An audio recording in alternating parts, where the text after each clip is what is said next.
Time is almost up for Boris Johnson's Premiership, but is he leaving behind a dark secret at the heart of his government? A Sky News investigation spanning months looking into Westminster culture can reveal allegations of sexual misconduct that go right to the top, against a serving cabinet minister and a senior number 10 aide. To protect the alleged victims, we've allowed them to speak anonymously. So these aren't them, you will see, or their voices, but these are their stories in their words. I was sexually assaulted by someone who's now a cabinet minister. I was in my early 20s and didn't really know how to deal with it. I was super drunk. He's feeding me more wine and I'm already quite obviously tanked. But after a while, I was like, you know what? Would you mind if I just went to bed? So I went to bed, but obviously he didn't leave me alone. I woke up the next morning and I realised what had happened.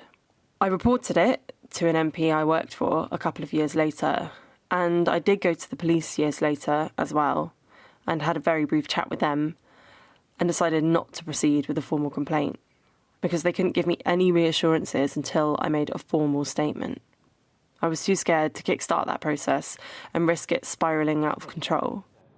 The second allegation concerns number 10. At the time, the alleged victim had a senior role in Downing Street. The man she accuses was attached to a political campaign. I was working a Conservative event at an evening reception. I was with a number of colleagues in this room. It was pretty crowded, sweaty, full of men. And basically, I felt someone grab my arse. And I turned around and this guy was just looking right at me. She complained, and then when she heard he was about to get a top job in number 10, she raised it again. Nothing happened. I think my mind was really opened, basically about how far people will go to protect people and keep things quiet and basically just brush everything under the carpet.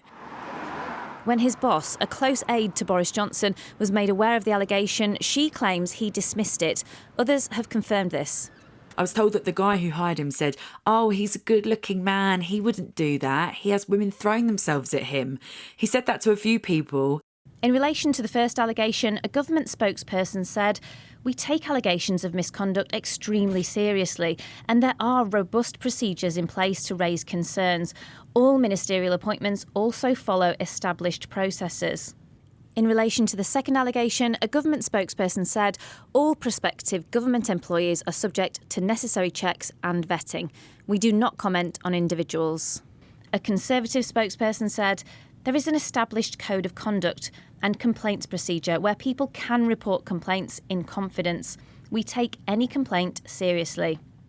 These allegations emerged during a long-running Sky News investigation. We spoke to people who work in Westminster at all levels from all political parties and heard numerous accounts of sexual misconduct and bullying.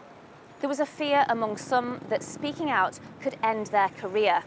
Others told us that these stories circulate as gossip and rumour, but often no action is taken.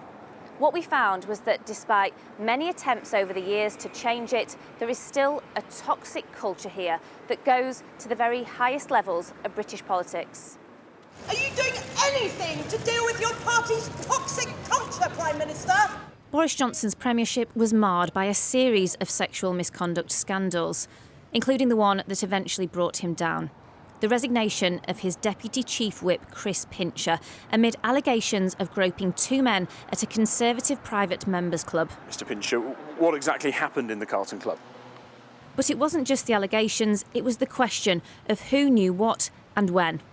And now that more have surfaced, what does this say about the Prime Minister's time in office?